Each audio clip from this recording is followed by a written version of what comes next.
Kinds, welcome back to our channel Be Kind. In the previous video, we were chatting with our realtor and friend Jennifer, who helped us get not just our first rental unit but also helped us buy the first house that we have in Canada. So in the previous video, we talked about everything to do with renting and we covered so many important topics. We'll link that video down below in case you missed that. In this video, we will be talking with Jennifer about buying and also some aspects related to selling your house. So you don't want to miss this video, so let's get started. In case you haven't subscribed to the channel, please hit that subscribe button. It will mean a lot to us. So now let's go back to the video. So thanks a lot, Jen, for sharing your thoughts on anything to do with renting and putting your place on rent in Toronto. Now we'll move to buying and also we'll cover some aspects of selling. What are some of the starting process that anybody should do when they're looking to buy property in Toronto? Well, the number one step that I discuss with my potential clients when they're ready to purchase is to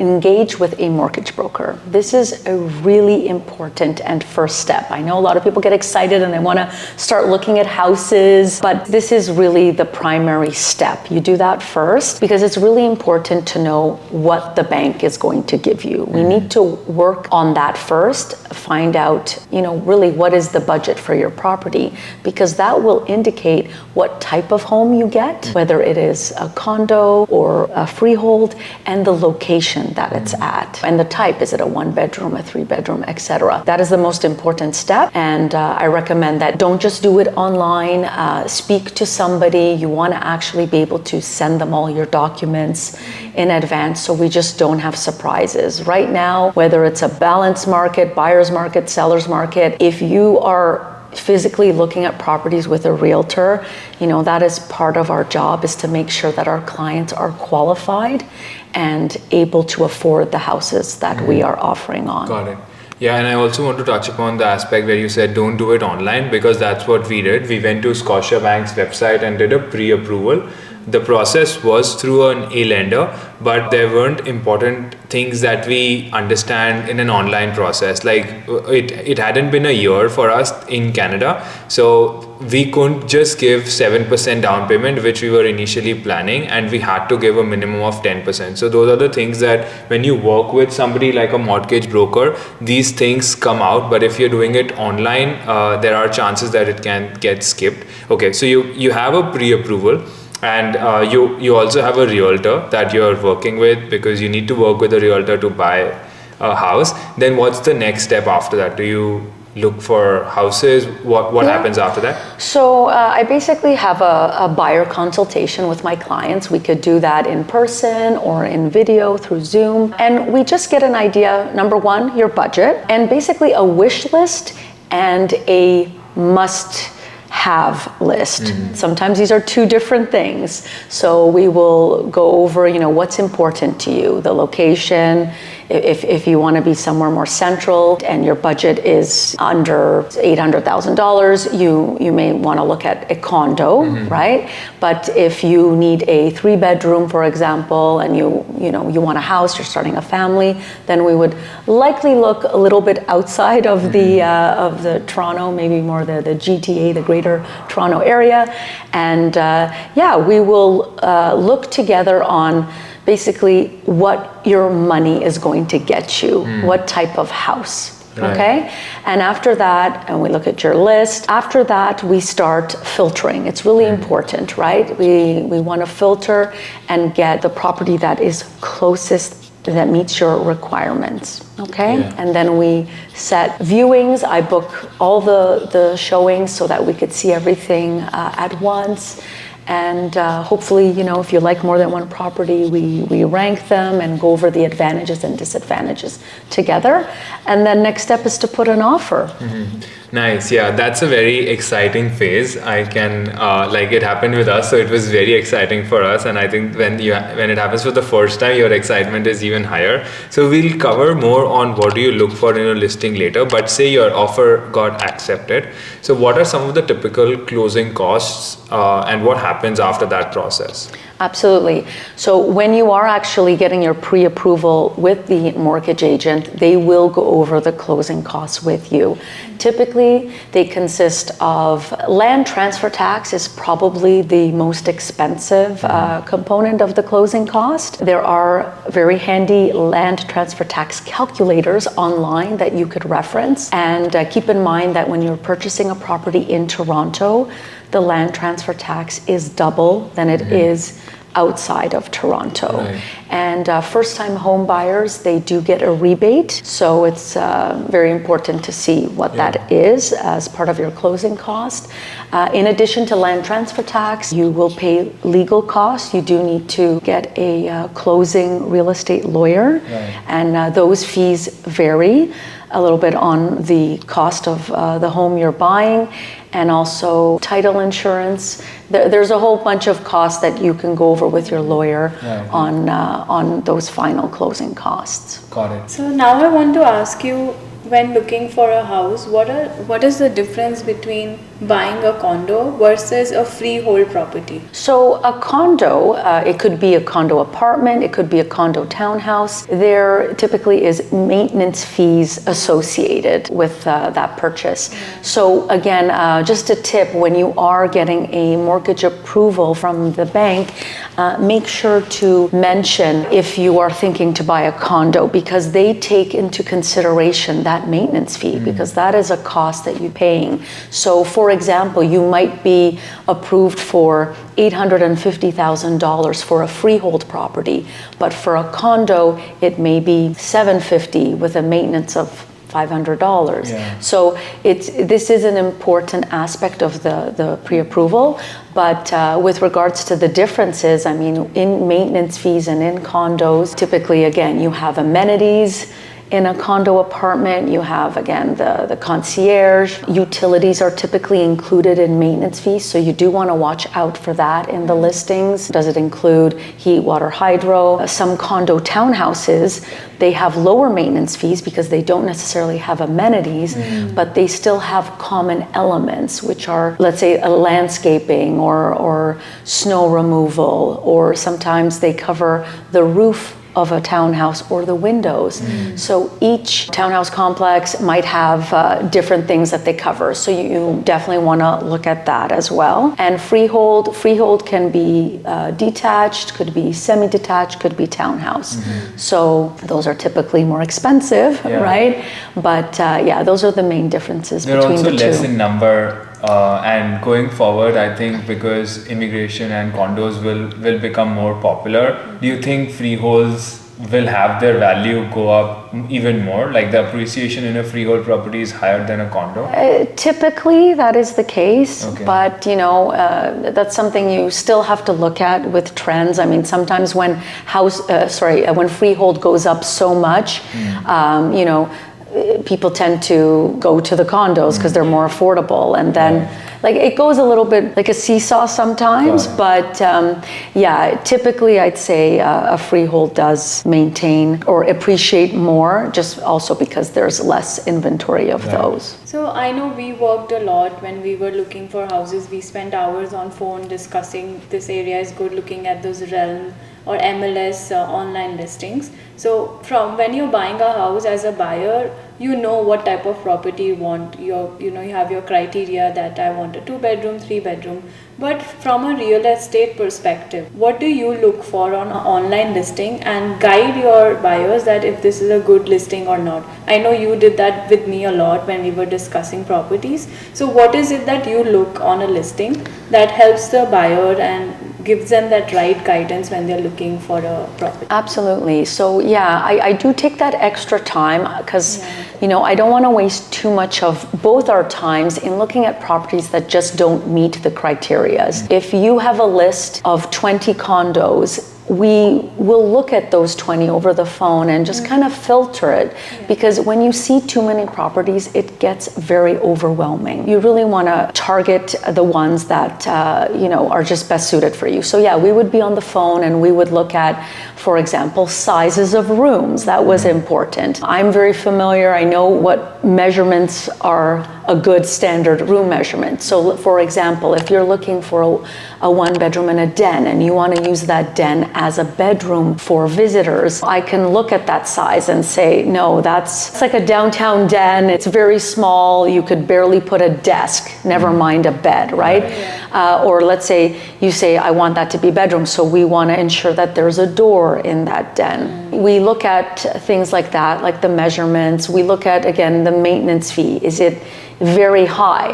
You may have 20 condos on your list, but some of them might have maintenance fees over $1,000, which you don't want to pay. So we would filter based on that, but we would also look at what it includes, right? Another thing is the possession date. If you're looking at something that you want to move in 2 to 3 months, and you're looking at a unit that is vacant, the seller may not want to wait 2-3 months. So that might be another unit that we might not put in our list. You can see it up top, right? What Yeah, the status absolutely. Is it vacant, tenant, occupied? It will say if it's vacant, if it's tenant, if it's owner occupied. It will have a preferred possession date. So for example, if that person bought something else and they're trying to time the purchase and the sale accordingly, they may have a specific date. They may want to close on January 12th, for example.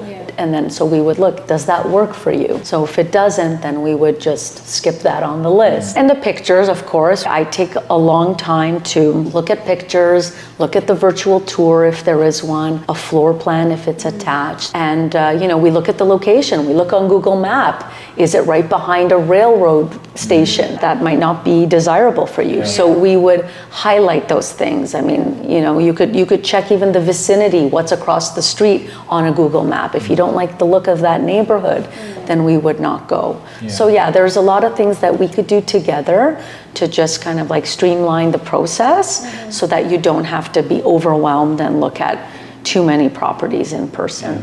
I think I specifically remember 2 examples. One was when in one of the photos you showed us that the view is of a roof, which we didn't notice because we were looking at the rooms. We were like, it's such a beautiful condo. And then you zoomed in and saw the view of that window and saw, is this the view that you're okay with? And that wasn't something that we had noticed. So we ended up not visiting that condo, which helped us save 30-40 minutes, right? You have to drive, you have to look for the key. And in that time, we are better suited to look for a condo which suits our needs. So I think that's the first example that I can think of where you help. The second was we also look at just the listing price. And I think what you did, you also looked at comparables of similar properties in the building of what their latest selling price was, because like you said, some of the houses are listed low. They want to get a higher offer. So you want to also share your experience about that? Absolutely. That's actually really important. And unfortunately, you don't see those remarks. It's under the listing, there's a section called remarks for brokerages, which only the realtors can see. And everyone was used to it when it was a seller's market. Pretty much the list price didn't really mean much.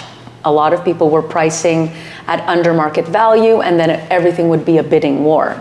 Now, even though the market is not as hot in that sense right now, that doesn't mean that agents are still not using that strategy. And that strategy could still work in today's market as well. But that's not visible to you. So that's very important because, again, it gives this false indication, that you think, oh, I could get this, 2-bedroom for $599, but they're reviewing offers on a certain day or time, which means that they are expecting a higher number. So then that's why I would look at the recent comparables, and if the last 4 or 5 sales sold for over $750, I don't think they're gonna accept $600 or $575 for that property. So that's another way that we could narrow down which properties are best suited for in-person viewings. I think from a buyer's perspective also, you need to have a set criteria that this is what I'm looking for, and I can tweak around a little bit, but my criteria is set. And I think that really helps out the real estate agent also to look at listing, because then you would know what the buyer is actually interested in rather than just going everywhere all over the place looking at so many options we have in Canada or Ontario, right? Yeah, absolutely. Yeah. I think that's when we first made our first list on Realm, it had properties Everything. from Pickering to Etobicoke to Markham, Yeah. and then Jennifer was like, okay, you need to narrow down Yeah. and pick one area, and then we moved to the next one. So I think that And was I the think beauty. usually people think that real estate agents just come and help us looking at houses, but I think Jennifer, she really helped us not just look at houses, but there was a lot of work we did prior to actually viewing, because we were always every day on call, sorting out our list, jotting down what we need to look at, the criteria, and a lot of discussion happened before we went to actually view those properties. And I think that's a very important thing to work with your clients, and we really are thankful for you for that. You spent so much time and helped us around, and it really helped us understand to a max limit that okay, this is what we actually want to go for. And I think because you have 15 years of experience in the industry, and also you have grown up in the city, so there are so many neighborhoods where you said that this is, I have spent my own time, so I know that this is a good neighborhood, okay, this is not a good neighborhood, because of that experience of not just being a realtor but also growing up in the city. You know so much more. We have just come here, so I think that experience we really used, so thanks a lot for that. Yeah, absolutely. Yeah, I think guys, if you're looking for a house, you should really contact Jennifer, and she'll get you the best house and deals and areas for sure. So And it's okay to not know exactly where you want to go, It's okay to have different lists, right? That's perfectly fine. But what I usually say is like, what's your number one area? Let's focus on that first. Because if you can find the type of home you want and the price you want in your number one area, why are we going to look at your number three area, right? So it is a little bit of a ranking, but it's true. If you want, let's say, a house and you want it in, North York, and your budget is a certain amount, then I would guide you saying, okay, no, we're going to have to look at a different area. when we actually decide of putting an offer, how do you decide, or how do you help your clients decide to put that offer price? Sure. So the offer is actually, it's not just about the price, right? The price, of course, is very important. But with an offer price, we have to look at the comparables, right? So we look at what is the most similar type of homes that sold recently, but we also look at what is currently on the market as well. What is the competition? If there are a lot of units that are for sale in a particular building, you may have more leverage, right, in your negotiation price, versus if it's just one that has a building that has very low turnover, only has like one unit for sale per year, etc. So we look at a lot of different variables. Are we competing, right? That makes a difference. If we are not competing, we typically go under the list price and go from there. But we may have put that offer in, and then an hour later I get informed from the listing agent that there is another offer, and then you are in competition. Totally different strategy then. So I will help and come up with what I think will kind of cement the deal. But also, again, I'm working for you, I'm working for the buyer, I'm trying to get you the best deal, right? It's a negotiation process, but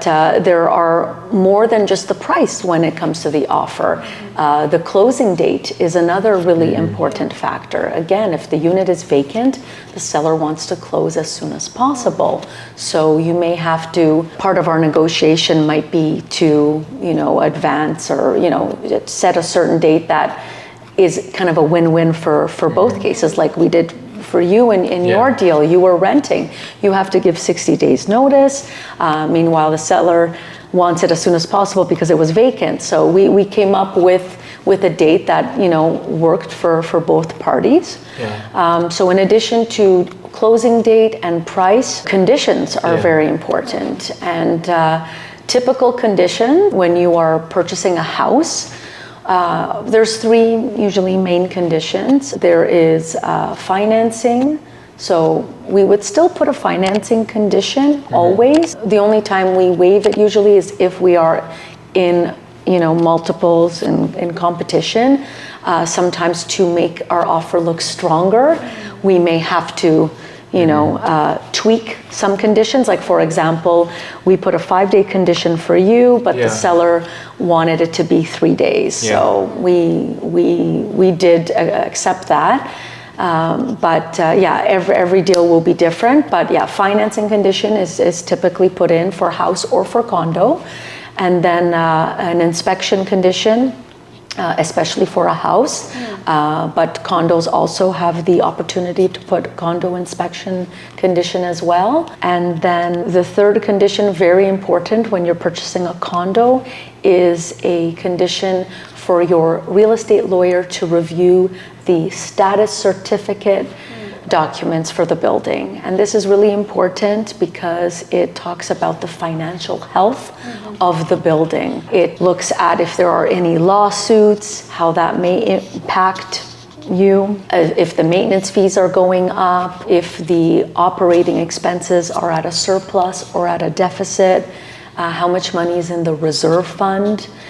So these are all things that I go into quite in detail with my clients when we're in that position. Right. So just to walk you through the process of how it happens, because some of you may not have had that experience. So when you put your offer, you generally, there is a deposit that you put. It was 5% for us, but it can be any amount that you can discuss with your realtor, but it was 5% for us. And we had to give that deposit within 24 hours of the seller accepting our offer. So we put that, and then these conditions help us come out of the deal without losing the deposit. So that's the use of why a condition is put in.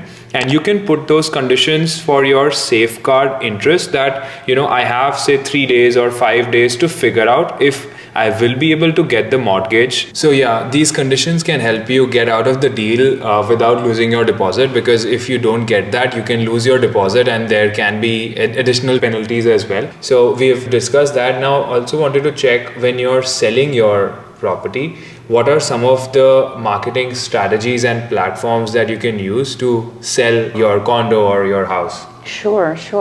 Yeah, so it really depends, right, on what's going on in the market at the time. But, staging always helps a house sell. But there are different types. I mean, if the home is vacant, let's say it's a condo that has, it's hard to picture, like the rooms are not conventional sizes, and people can't picture, let's say, a bed fitting there or an office. I find staging very helpful. Can you also explain what is staging for somebody who might not know? So staging is pretty much, bringing in furniture and accents to make the house look the best it can, and also kind of give you an idea of where things would be placed as well. So remember, like there was one unit that we saw that, it was like a bit of a strange layout for the second bedroom. And, if it was vacant, I think people that walked in would say, this is such a strange shape and there's no way a bed can fit. Or you go to a condo and you look at it, it's one vacant room and you're like, I can't see there being room for a dining table. So staging helps, give people an idea of where they can place their furniture. So it is really important, especially for those type of challenging type of spaces. But also, there is a cost associated to staging, depending on the package you get with the realtor, that could be included.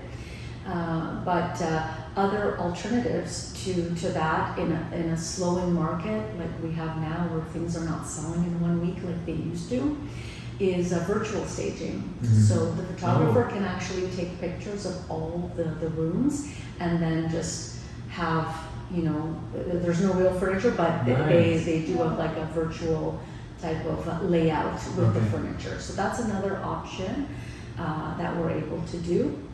But if the unit has a tenant inside, we're not really allowed to play around with, their furniture. So it would be, the strategy might be a little bit different on that type of home, or a home that you already live in and already have furniture. And there's other things we could do though. I mean, we could, there are strategies, and of course there's always decluttering, which is really important. You want the house to look as spacious as it can. But yeah, adding mirrors, making things look larger than they appear. Yeah, there's a lot of things that we can do to optimize the look of your home. If things just need a little touch up, you can get a handyman to kind of fix those things, because people just get an overall idea that the house is not maintained when there are little things that don't show well. Curb appeal, you want to make sure your landscaping looks nice, because that's the first impression when somebody comes into your home. So yeah, there's lots of different strategies. Pricing is very important, but that's something that I can only give my opinion on when that unit hits the market. We look at comparables, we look at what's available in the market, your competition. In essence, right? So we look at that, and again, like even in different markets, the multiple offer type of strategy sometimes does still work. So we would look at that on a case by case basis. So thanks a lot, Jen, for sharing your perspective on renting, buying, selling, and putting your place on rent. I'm sure people would have learned a lot from this, and we got so many questions on our last video to share the details about which is the realtor that you used to get the condo, and so we'll put the details down below. And thanks a lot for helping us with not just renting our first place, but also buying our first house in Canada. We are excited for that. So any final thoughts, Kriti? No, I think I'm good. I'm just thankful to Jennifer. She's really helped us out through the entire process, and she's the best realtor I've worked with. So I know you have already contacted, many of you have reached out to her, but to reach out to her because she's amazing. She makes you feel, it's like you're talking to a friend and taking a guidance from her. So it was amazing. Thank you so much, Jennifer, and thank you for coming down today and spending this afternoon with us. It was lovely chatting with you, and I hope the audiences learn a lot about everything that's happening around renting. So yeah. If you have any questions, please feel free to write them in the comments, either for us or for Jennifer, and we'll make our best effort at answering them. If you haven't subscribed to the channel, please hit that subscribe button. It will mean a lot to both of us. Thank you. Bye-bye.